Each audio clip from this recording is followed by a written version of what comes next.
अंदर फटाफट से वीडियो को लाइक एंड चैनल को सब्सक्राइब कर दीजिए। सो आज हम डिस्कस करने वाले हैं आरबी असिस्टेंट मेंस के अंदर जो आपके जीए क्वेश्चंस पूछे गए हैं। सो आई हैव नियर अबाउट 38 के अराउंड मेरे पास में क्वेश्चंस हैं। तो हम इसको अच्छे से डिस्कस करने वाले हैं and we are also going to discuss क्या क्या इनके आंसर्स हैं। कुछ एक दो क्वेश्चन ऐसे हैं जिनमें थोड़ा सा कंफ्यूजन है, जिसके लिए मुझे आप लोगों की हेल्प की जरूरत होगी to actually provide you the accurate answer here.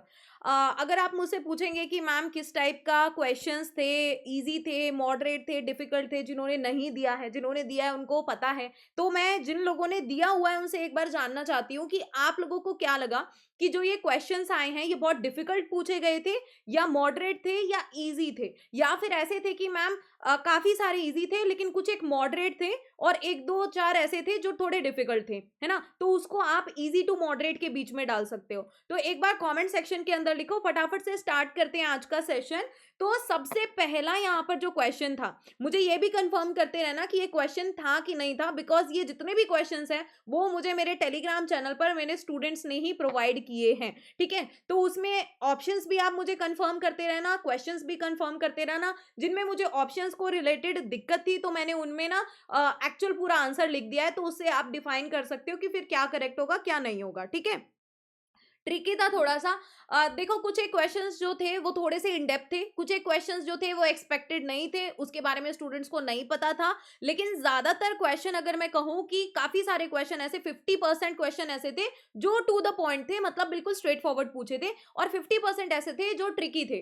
अब इसमें जिन स्टूडेंट्स ने डेली करंट अफेयर्स किया है, वीकली करंट अफेयर्स से रिवाइज किया और फिर मंथली करंट अफेयर्स से रिविजन किया है, मल्टीपल टाइम्स रिविजन किया है, तो उनका हो गया होगा, है ना, उनका अच्छा गया होगा। अब यहाँ पर हमारा एम ये नहीं होता है कि फुल में से फुल मार्क्स आए, हमारा एम ये होता है कि हम जितना कर सके बेस्ट से बेस्ट कर सके एंड कम से कम हम यहाँ पर 70% जो है हमारे एक्यूरेट आंसर्स होने चाहिए। 70% एटलीस्ट हम क्वेश्चंस करके आए और सारे के सारे एक्यूरेट करके आए, ठीक है। तो 70 to 80% अगर आप कर पा रहे हैं तो बहुत ही अमेजिंग है। 50% भी जिन स्टूडेंट्स के यहाँ पर हो रहे हैं बढ़िया है, और आपको थोड़ी सी इंप्रूवमेंट की जरूरत है। तो सबसे पहला क्वेश्चन था यहाँ पर, section 8 of companies act 2013 is under which section of companies act 1956 जो पहले था, जिसकी जगह पर कंपनीज एक्ट 2013 है। अब आपको पता होगा ना सेक्शन 8 में क्या डिफाइन होती है, कंपनीज डिफाइन होती है ना, कंपनीज यहाँ पर डिफाइन होती है, रजिस्टर्ड होती है। तो पहले ये कंपनीज एक्ट 1956 में ये कहां पर डिफाइन होती थी, अंडर द सेक्शन 25। क्या ये क्वेश्चन पूछा गया था आप लोगों से,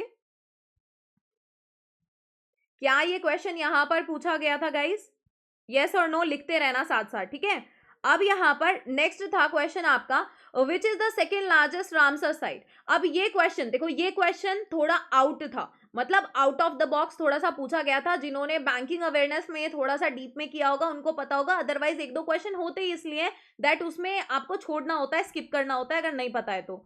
फिर दूसरा यहाँ पर क्वेश्चन था, which is the second largest Ramsar site. सबको पता है सबसे बड़ी वाली कौन सी है, सुंदरबान से, और उसके बाद में कौन सी आती है, वेम्बनाड कोल वेटलैंड, ठीक है, केरला वाली। फिर नेक्स्ट था, और इसके बाद में आती है आपकी चिल्का लेक, है ना, और कोलेरू लेक, इस टाइप से। नेक्स्ट है आपका सब पैरामीटर्स अंडर पेमेंट एनेबलर्स। ये क्वेश्चन जो है ये एग्जैक्टली पूरा पेमेंट एनेबलर, पेमेंट इंफ्रास्ट्रक्चर, आपको पता होगा ना इस टाइप का जो डीपीआई निकलता है उसके अंदर आपके 5 पैरामीटर्स होते हैं, payment enabler, payment infrastructure, demand side, payment infrastructure, supplied side, customer centricity, और उसके साथ में एक और होता है आपका, हाँ, पेमेंट परफॉर्मेंस, ठीक है। और अब मैं आपसे यहाँ पर ये पूछ रही हूँ कि ये जो चीजें थी ये थोड़ा सा ऑड इन डेप्थ था, ये मैंने वाईटी में नहीं कराया था कि ये वाले पॉइंट्स यहाँ पर डिफाइन नहीं किए थे कि जैसे डेबिट कार्ड जो है वो पेमेंट इनेबलर में आता है या पेमेंट इंफ्रास्ट्रक्चर में आता है। तो आपको पता होगा वो पेमेंट इंफ्रास्ट्रक्चर में आते हैं डेबिट कार्ड, क्रेडिट कार्ड, है ना। पेमेंट इनेबलर्स में क्या आते हैं, ये मैंने पेड बैच में कराया हुआ है, पेड बैच के स्टूडेंट्स को सारे ये मैंने कराए हुए हैं, और उस वक्त कराते वक्त मुझे बिल्कुल नहीं लगा था कि ये क्वेश्चन आ सकता है, बट क्योंकि मुझे नहीं लगा था इतना इन डेप्थ जाएगा, बट गया। और जिन्होंने पेड बैच में किया हुआ है उनका आंसर आई एम होपिंग कि उनका आंसर एकदम ठीक हुआ होगा अगर उन्होंने इसको अच्छे से किया होगा। इंटरनेट, मोबाइल, आधार, बैंक अकाउंट, पार्टिसिपेंट्स और मर्चेंट्स जो हैं ये पेमेंट एनेबलर्स के अंदर आते हैं। अब आपको ऑप्शंस क्या दिए हुए थे उसके हिसाब से आपको क्या लगता है आंसर होगा वो मुझे बताना कमेंट सेक्शन के अंदर। मैंने आपको पूरा बता दिया कि पेमेंट एनेबलर्स में सब पैरामीटर्स कौन कौन होते हैं, कौन कौन आते हैं। नेक्स्ट था आपका किसान ई मित्रा, 5 लैंग्वेजेस दी गई थी कि किसान ई मित्रा जो है उसकी 5 लैंग्वेजेस कौन सी हैं। अभी हमने देखा था किसान ई मित्रा, ये एआई चैटबॉट निकाला गया था पीएम किसान स्कीम के तहत, है ना, और ये हमने किया था, और ये question I think December month का था, 5 दिसंबर 2023 के अराउंड का ये क्वेश्चन है, और इसमें हमने 5 लैंग्वेजेस की थी। ये मैंने वाईटी पेड दोनों में कराया था, इंग्लिश, हिंदी, ओडिया, तमिल एंड बांग्ला, ये 5 लैंग्वेजेस थी। अब आई थिंक इसमें शायद ये पूछा गया था कि इनमें से कौन सी लैंग्वेज नहीं है, तो स्टूडेंट्स बोल रहे थे कि मैम उसमें मराठा दिया हुआ था और ये पूछ रहा था कौन सी नहीं है, तो मराठा पे टिक करके आए हैं, तो टेक्निकली सही होगा। नेक्स्ट है आपका वहीदा रहमान रिलेटेड अवार्ड। वहीदा रहमान को क्या मिला गया था अभी 2023 के अंदर, इनको द्रौपदी मुर्मू जी ने दादा साहेब फाल्के अवार्ड दिया है। और जब मैं ये क्वेश्चन करा रही थी ना, मैंने तभी बोला था कि देखो इस टाइप से या तो स्ट्रेट फॉरवर्ड आएगा कि इनको कौन सा अवार्ड मिला है ना। 2021 का दादा साहेब फाल्के अवार्ड 2023 में इनको यहाँ पर दिया गया है, अभी रिसेंटली इनको दिया गया है। और इनको पद्मश्री और पद्म भूषण कौन कौन से ईयर में मिला था? 1972 में पद्मश्री मिला था, 2011 में पद्म भूषण मिला था। और जब मैं ये बता रही थी तो मुझे लगा था कोई एक पूछेगा, है ना। इस टाइप के पहले भी क्वेश्चन आ चुके हैं, जैसे लता मंगेशकर की जी की जब डेथ हुई थी तो उनसे रिलेटेड आया था कि उनको भारत रत्न कब मिला था, 2001 में, है ना। तो ऐसे क्वेश्चन आते हैं। नेक्स्ट था आपका कैप्चा का फुल फॉर्म। ये मुझे कभी भी मैंने कैप्चा पढ़वाते हुए कभी ये नहीं करवाने की कोशिश की कि फुल फॉर्म क्या होगा, तो ऑब्वियसली ये तो मैंने नहीं बता रखा था। तो इसमें क्या पूछा था, फुल फॉर्म पूछा था या पी का मतलब पूछा था, क्या पूछा था ये मुझे नहीं पता है, तो मैंने पूरा फुल फॉर्म आपको लोगों के लिए लिख दिया है। Completely automated public Turing test to tell computers and humans apart, है ना। तो ये यही चेक करते हैं ना कि मैं एक रोबोट नहीं हूं, I am not a robot, उसके लिए कैप्चा आपको उसमें डालना होता है ताकि कंप्यूटर और ह्यूमंस के बीच में डिफरेंशिएट किया जा सके। नेक्स्ट था आपका ICC hall of fame related, ये भी करंट अफेयर्स, और ज्यादातर जो करंट अफेयर्स के क्वेश्चंस थे इसके अंदर वो आपके रीसेंट मंथ से थे, या तो अक्टूबर से पूछा जा रहा था या नवंबर से पूछा जा रहा था, दिसंबर से पूछा जा रहा था, कुछ कुछ क्वेश्चन थे जो सितंबर रिलेटेड थे, बट मोस्टली इनमें अक्टूबर, नवंबर, दिसंबर रिलेटेड थे। तो यहाँ पर वीरेंद्र सहवाग, डियाना जो यहाँ पर इस टाइप से फॉर्मर कैप्टन रह चुकी हैं, फीमेल वुमेन टीम्स की डियाना है, और एक है अरविंदा दे सिल्वा, है ना, श्रीलंका से। तो इन तीनों को आईसीसी हॉल ऑफ फेम में यहाँ पर इंक्लूड किया गया था, तो ये आंसर होगा। नेक्स्ट था आपका Asian games held in China comes in which province. इस प्रोविंस के कौन से पार्ट में आता है? नॉर्थ ईस्टर्न पार्ट में आता है, क्योंकि ये हांगजो में हुआ था, है ना। तो आई थिंक यही क्वेश्चन पूछा गया था।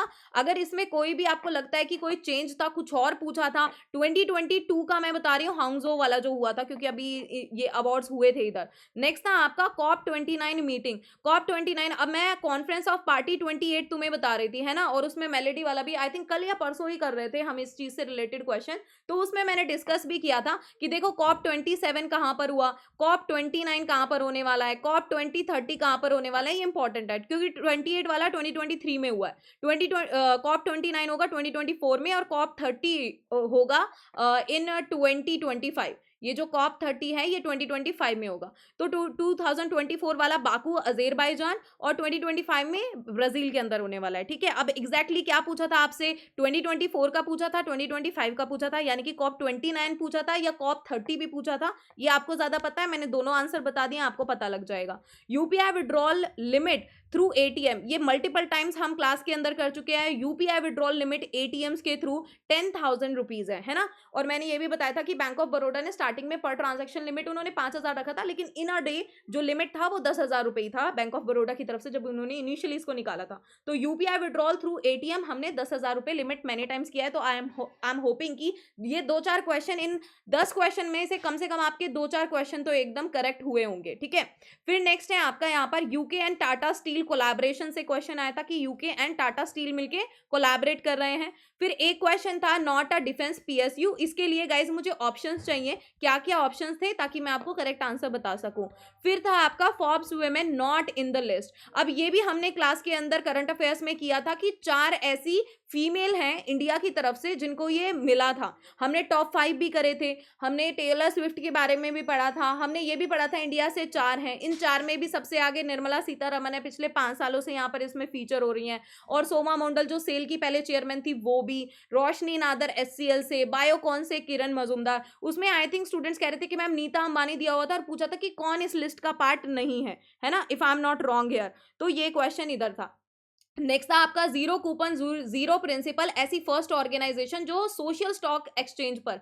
आई एम नॉट श्योर कि मैंने ये वाईटी में कराया कि नहीं, बट आई एम 200% श्योर कि ये मैंने पेड में कराया। इसमें ज्यादातर क्वेश्चन पेड क्लासेस में मैं कवर करा चुकी हूँ, अगर मेरा कोई पेड क्लास का स्टूडेंट होगा तो वो कंफर्म कर सकता है आपको।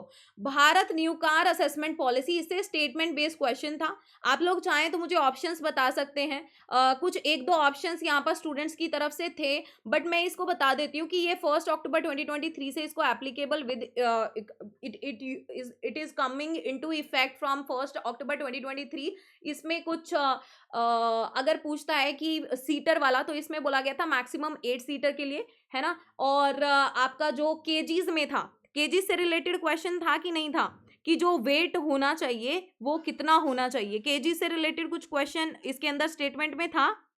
3500 केजी समथिंग अगर था, तो यहाँ पर बोला था कि 3500 केजी से लेस होना चाहिए, इस टाइप का। तो ऑप्शंस आप मुझे दे देना, बाकी मैं आपको करेक्ट बता दूंगी उसमें कि एग्जैक्टली क्या होगा। बीमा वाहक बाय इरडाई, ये किस डेट तक लॉन्च किया गया है? ये पॉलिसी जो नॉर्म्स है, बीमा वाहक नॉर्म्स जो है, ये 31 दिसंबर 2024 तक हो जाएंगे। ये मैं करा चुकी हूँ, ये भी पेड क्लास में करा चुकी हूँ, वाईटी में भी शायद करा चुकी हूँ, शायद नहीं, कुछ पक्का नहीं कह सकती। बीसीसीआई और एसबीआई लाइफ का टाई अप पूछा गया था कि एसबीआई लाइफ और बीसीसीआई जो है इन्होंने, और ये मैंने वाईटी क्लास में भी कराया, पेड क्लास में भी कराया कि 2023 से लेके 2026 तक ये यहाँ पर 3 सीजन्स जो होंगे उसके लिए किया है। तो 3 इयर्स के लिए यहाँ पर टिल 2026 तक इनके बीच में टाई अप हुआ है।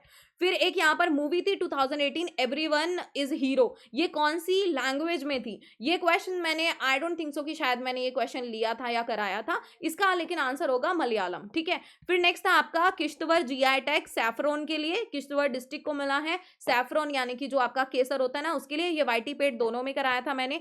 फिर एक क्वेश्चन था not all India financial institution, वाईटी पेड दोनों में करा चुकी हूँ, मल्टीपल टाइम्स आपको बताया कि 5 ऑल इंडिया फाइनेंशियल इंस्टीट्यूशन है, एक है एनएचबी, एक एग्जिम बैंक है, नाबार्ड है, सिडबी है, और साथ में कौन है, नैपफेड। लेकिन स्टूडेंट्स बोल रहे थे मैम ऑप्शन दिया था ईसीजीसी, तो ईसीजीसी यहाँ पर उसका पार्ट नहीं है। नेक्स्ट था आपका प्रेस काउंसिल एस्टैब्लिशमेंट ईयर 1966 में।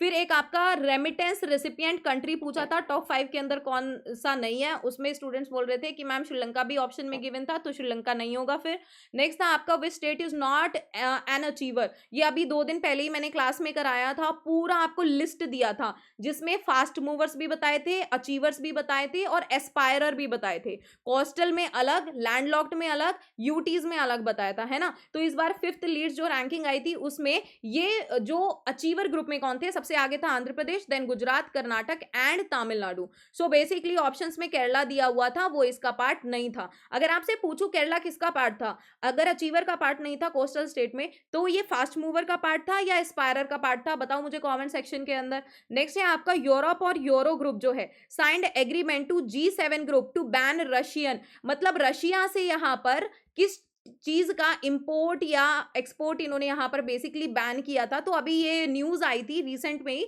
कि जो G7 ग्रुप है वो रशियन डायमंड्स जो है उनके ऊपर बैन लगा रहे हैं। फिर नेक्स्ट था यहाँ पर इंडिया 5th इकोनॉमी, ठीक है, India 5th economy, country is not in the top 4 economies. तो आंसर क्या होगा इधर, आंसर हो जाएगा उसके अंदर, देखो इंडिया 5th इकोनॉमी है, ये भी मैं मल्टीपल टाइम्स आपको वाईटी पेड दोनों में करा चुकी हूँ कि आपका यूएस सबसे ऊपर आता है, दूसरे नंबर पे आता है चाइना, तीसरे नंबर पे आता है जापान, और चौथे नंबर पे आता है आपका जर्मनी। और अभी रिसेंटली 1-2 दिन पहले मैंने क्लास ली थी, उसमें भी बोला था, जिसमें ये बोला गया था ना कि एसएनपी ग्लोबल ने जो बोला था कि 2030 तक इंडिया जो है वो 3rd लार्जेस्ट बन जाएगा। एसबीआई को रिपोर्ट ने बोला कि नहीं नहीं 2027 तक बन जाएगा 3rd लार्जेस्ट। तो मैंने उसमें आपको बताया था कि जापान और जर्मनी को रिप्लेस करके यहाँ पर 3rd नंबर पर ये आ जाएगा, तो जापान और जर्मनी से पीछे रह जाएंगे। तो इन टॉप 5 के अंदर ऑब्वियस ही बात है कि फ्रांस नहीं था, फ्रांस ऑप्शन में दिया हुआ था। तो अब आपको ये टॉप 5 पता ही है, तो आप आइडेंटिफाई कर ही सकते हो कि कौन सा नहीं होगा। फिर एक और था आईआईएससी कोझिकोड स्पाइसेस चंद्रा जो है, विच टाइप ऑफ स्पाइस, ये मैंने पेड बैच में कराया हुआ है, ब्लैक पेपर होगा, एंड आई थिंक ये मैंने शायद वाईटी में भी कराया है। तो अभी तक काफी सारी चीजें वाईटी और पेड में तो ऑलमोस्ट हो ही रही है। Near field communication NFC limit जो है ये कितने का है, 5,000 रुपए का एनएफसी लिमिट है।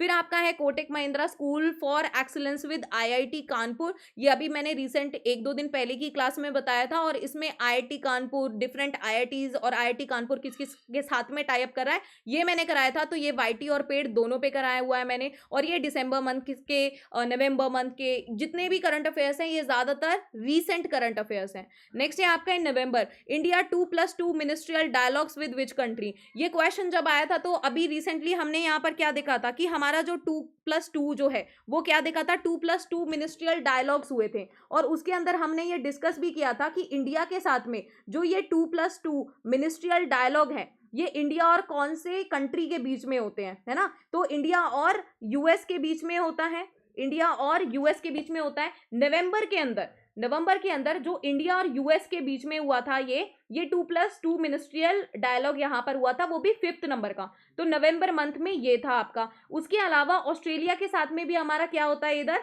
ऑस्ट्रेलिया के साथ में भी 2+2 होता है कि नहीं, यूके के साथ में 2+2 होता है कि नहीं, कल को पूछा जा सकता है ना। तो यहाँ पर देखो 14 नवंबर के अराउंड यूएस के साथ में हुआ था, और आई थिंक शायद 20 या 22 नवंबर के अराउंड ऐसे ही कुछ होगा, 20-22 नवंबर के अराउंड, मतलब एक हफ्ते बाद लगा लो, इसमें एक हफ्ता जोड़ लो, 21 नवंबर के अराउंड ऑस्ट्रेलिया के साथ में हुआ। तो मतलब ये दो ऐसी कंट्रीज है जिनके साथ में हमारा बिल्कुल 1 वीक के गैप में ये 2+2 मिनिस्ट्रियल डायलॉग्स हुए हैं।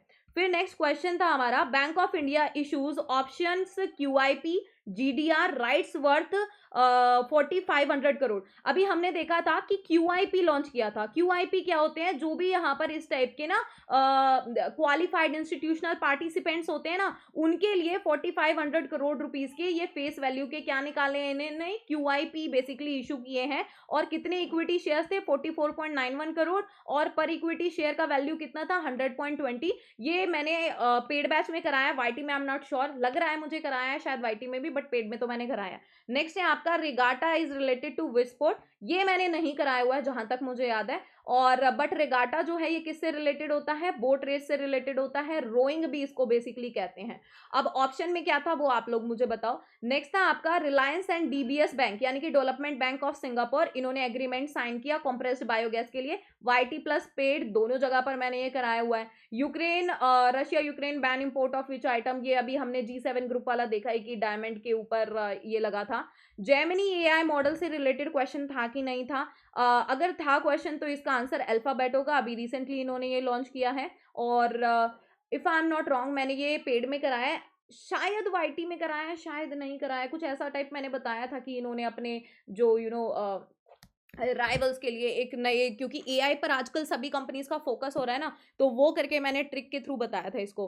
President of India does not appoint, इसमें मुझे ऑप्शंस चाहिए क्योंकि बहुत सारे ऐसे पोस्ट हैं जिनको अपॉइंट किया जाता है by president of India. Next था आपका GST on bank guarantee for a corporate from its subsidy 18%, यहाँ पर अभी रिसेंटली ये भी करंट अफेयर्स का क्वेश्चन है।